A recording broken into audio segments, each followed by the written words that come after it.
ये मेरे कैमरे की तस्वीरें हैं। आज 22 जुलाई है और 22 जुलाई के दोपहर 2 बजे से लेकर 4 बजे के बीच ये जनसैलाब देखिए जंतर मंतर पर।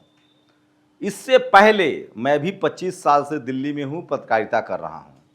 इससे पहले जंतर मंतर पर कभी किसी पार्टी पॉलिटिक्स का इतना बड़ा जनसैलाब नहीं उमड़ा था।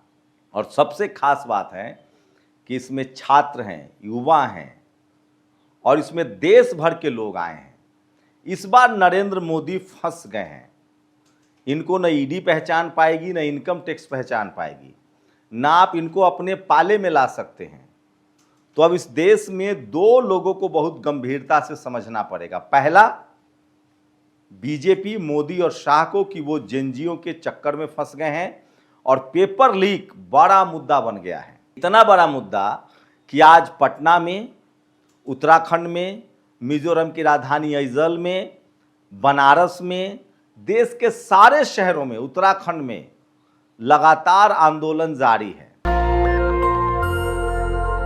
दिल्ली में जो छात्रों पर लाठीचार्ज हुआ उसका नतीजा है ये कि अब जनता जो है वो सड़कों पर उतर गई है। उसमें खासकर युवा है, छात्र हैं, उनकी कोई पहचान नहीं है।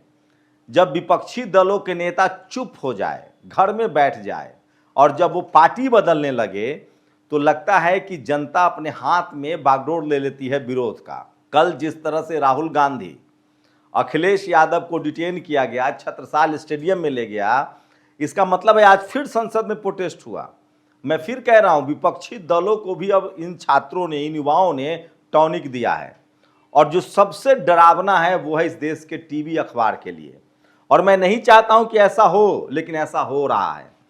अब जो टीवी और अखबार वाले हैं वो स्टूडियो में बैठकर ही बोल सकते हैं, लेकिन आपको जानकर हैरानी होगी कि कोई भी ऐसा छात्र नहीं है जो नहीं जानता है कि टीवी अखबार गोदी मीडिया है और इसकी कीमत रिपोर्टर को चुकानी पड़ रही है।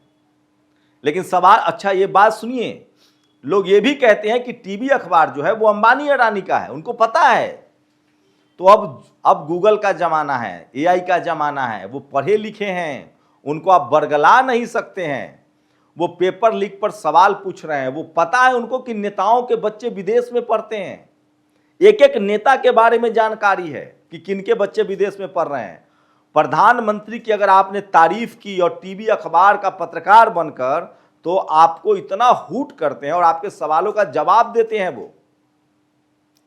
तो ये किसान आंदोलन की तरह भी नहीं है कि आप इनको ह्यूमिलिएट करेंगे। ये युवा हैं, जेनजी हैं, इनको कोई डर नहीं है, इनको अपना करियर सता रहा है, इनको न पीएम बनना है न सीएम बनना है। ये पूरी तरह से गैर राजनीतिक आंदोलन है और इसका समर्थन देश भर में बढ़ता जा रहा है। इसमें सभी जाति, सभी धर्मों के लोग हैं। इनको आप जाति और धर्म पर भी नहीं तोड़ सकते हैं, क्योंकि 12 साल लंबा समय हो जाता है साहब, लंबा समय हो जाता है। बेरोजगारी इतने उफान पर है, इतने कि ये सब सवाल पूछ रहे हैं। आज राहुल गांधी ने प्रेस कॉन्फ्रेंस करके बताया कि 152 पेपर लीक हुए हैं। ये जो नौकरियां बंद की गई, ये जो आरएसएस की पॉलिसी लागू की गई कॉलेज यूनिवर्सिटी में, पीएचडी वाले बच्चों को नौकरी मत दो, एससी एसटी ओबीसी किसान जातियों के बच्चों को इग्नोर करो, सब के सब इस बार सड़कों पर उतर आए हैं। तो जंतर मंतर की खबरें आपको भले न दिखाई जा रही हो, और सोशल मीडिया, अब सरकार के पास 2-3 रास्ते हैं। वो तो इंस्टा बंद कर दे, फेसबुक बंद कर दे, वो यूट्यूब बंद कर दे, इससे बड़ा भयंकर बवाल मच जाएगा। और आप 10 यूट्यूब चैनल भी बंद कर देंगे तो भी कोई फर्क नहीं पड़ता है, क्योंकि इन सब लोगों के पास सोशल मीडिया प्लेटफॉर्म है, इंस्टाग्राम है। दिल्ली में जो लाठीचार्ज हुआ, आप सोचिए, दिल्ली में जो छात्रों को कह रहे हैं, एक वीडियो आप बताइए जिससे ये साफ हो कि कहीं कोई रेलिंग टूटी हो। लाखों छात्र आए, कहीं कोई एक पेड़ टूटा हो, पौधा तोड़ा हो। बकायदा एक यूट्यूबर ने हमें बताया कि पहले पुलिस फोर्स की तरफ से पत्थर चलती थी, फिर छात्रों की तरफ पत्थर गया है। पुलिस फोर्स की तरफ कहां से आई पत्थर? तो ये सारे जो वीडियो हैं ये टीवी अखबार ने शूट नहीं किए। टीवी अखबार के कुछ रिपोर्टर भी नहीं थे। ये सारे के सारे जो वीडियो शूट्स हुए हैं वो सब खुद प्रोटेस्टर्स ने शूट किए हैं। ये मोबाइल का जमाना है, सबसे बड़ी क्रांति है सोशल मीडिया प्लेटफॉर्म्स। मेरा तो रूह कांप जाता है कि सोचिए अगर टीवी अखबार का जमाना होता सिर्फ, और इन छात्रों के पास मोबाइल न होता, आज के समय में अगर यूट्यूब, फेसबुक, ट्विटर, इंस्टा न होता, एक्स न होता, किसान आंदोलन हो या छात्रों का आंदोलन हो, रौन दिया जाता, सरकार की बात ही सही मान ली जाती।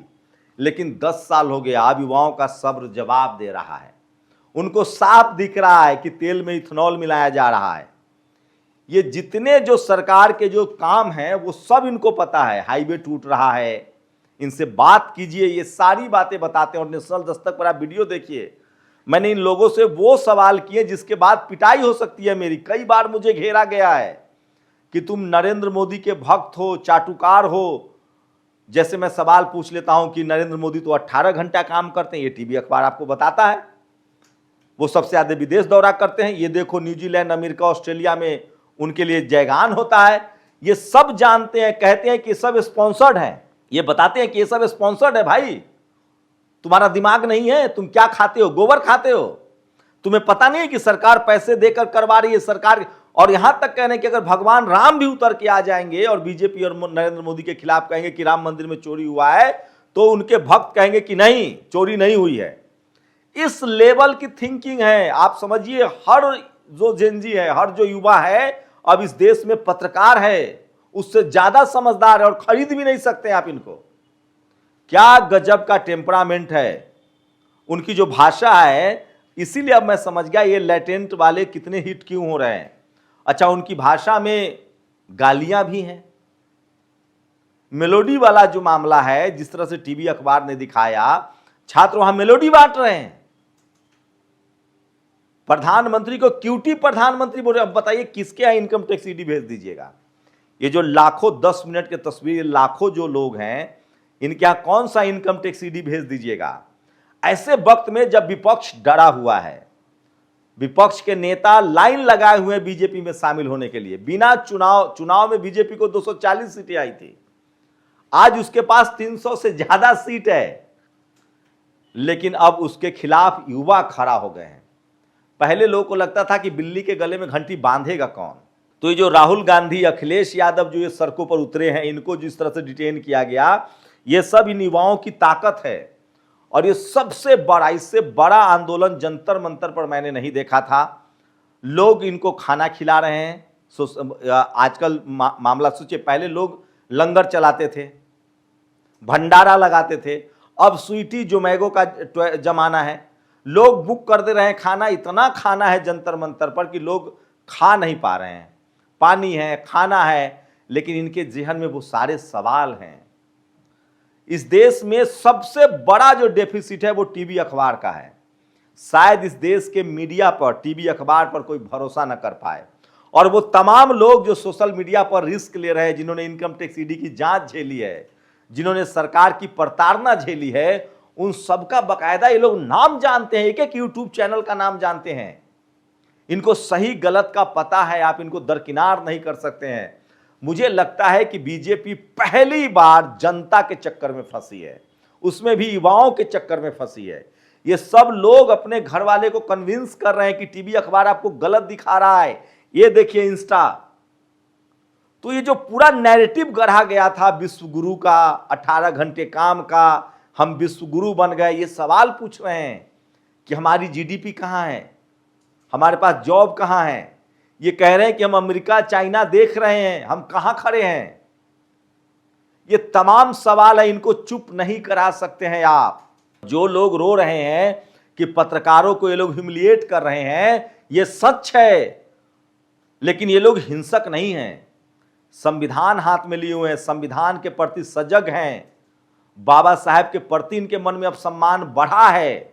जाति धर्म से उठकर इनको लगता है कि सरकार, मोदी और अमित शाह की सरकार जो है वो तानाशाही सरकार है। ये कह रहे हैं जो 2014 से पहले टीवी वाले कहते थे, अखबार वाले कहते थे मनमोहन सिंह के खिलाफ, वही ये जनता जो है वो इस सरकार के खिलाफ बोल रही है। और इनको बिल्कुल टीवी अखबार की उसको मारते नहीं है, हुटिंग करते हैं, नारेबाजी करते हैं, गोदी मीडिया कहते हैं, चाटुकार मीडिया कहते हैं। अब बताइए, एक लोग, दो लोग, ये लाखों बच्चे, आज देश भर में प्रदर्शन हुआ है, पटना, आइजोल, ये सब कोई ये पार्टी नहीं कर सकती थी, क्योंकि पार्टी की विश्वसनीयता खत्म हो चुकी है। जिस तरह से विपक्षी दलों के नेता लाइन लगा के बीजेपी में जा रहे हैं, अब वो पछताएंगे, अब जो जा रहे हैं, क्योंकि अब सरकार जो है वो डाउन टू फॉल हो रही है। मुझे नहीं लगता है कि इस आंदोलन को मैनेज किया जा सकता है। पहला इस्तीफा तो होगा। इस सरकार में जो इस्तीफे नहीं होते हैं, ये वाला खेल इस बार नहीं चलेगा। ये हटने वाले नहीं है, इन पर आपने डंडा चला लिया, एक दिन वाले लोग नहीं है ये। और ये आपको चुनावी कीमत भी चुकानी पड़ेगी अगर इनकी बात नहीं मानेंगे तो मुझे लगता है कि प्रधानमंत्री नरेंद्र मोदी राजनीति के बड़े जानकार हैं। पहली बार इस सरकार में इस्तीफा होता दिख रहा है। या तो इस्तीफा देना होगा या सरकार की और फजीहत होगी। विपक्ष एकजुट हो रहा है, विपक्ष को अब टॉनिक मिल गया है, उनको लग गया है कि जनता तैयार है। विपक्ष वाले डरे हुए थे, उनको लगता था कि शायद जनता हिंदू मुस्लिम में फंसी हुई है, जनता को विकास, पढ़ाई लिखाई, स्कूल अस्पताल, दवाई से मतलब नहीं है। उनको लगता था कि जातियों में बटा हुआ है देश और बीजेपी हर जगह कहीं नैरेटिव बनाती है। लेकिन टीवी अखबार का खात्मा हो चुका है, टीवी अखबार ये लोग नहीं देखते हैं और इनको सोशल मीडिया पर ये अच्छा ये क्रॉस चेक भी करते हैं कौन सा AI का वीडियो है। और मैं कह रहा हूं, दिल्ली में, सेंट्रल दिल्ली में लाखों छात्र आए, एक पेड़ पौधा नहीं तोड़ा गया, एक रेलिंग तक नहीं तोड़ी गई है। एक कोई वीडियो चलाया जा रहा है जिसमें एक पुलिसकर्मी गिर रहा है, वो इंजर्ड हुए होंगे, चोटें लगी होंगी, क्योंकि भगदड़ मस्ती थी, बहुत ज्यादा जनसैलाब था, लेकिन ये हिंसक नहीं थे। इनके हाथों में लाठी डंडे नहीं थे, पत्थर नहीं थे, मोबाइल था, बस इतना ही। यही फैक्ट है, सोचिएगा जरूर। शुक्रिया। दस्तक की आपसे गुजारिश है कि अगर इसको बचाना चाहते हैं तो नेशनल दस्तक को सब्सक्राइब करने के लिए रेड कलर के सब्सक्राइब बटन को दबाएं, फिर बेल आइकन की घंटी दबाएं। नेशनल दस्तक को बचाने के लिए बहुत जरूरी है कि हर खबर को शेयर करें, लाइक करें, कमेंट जरूर करें।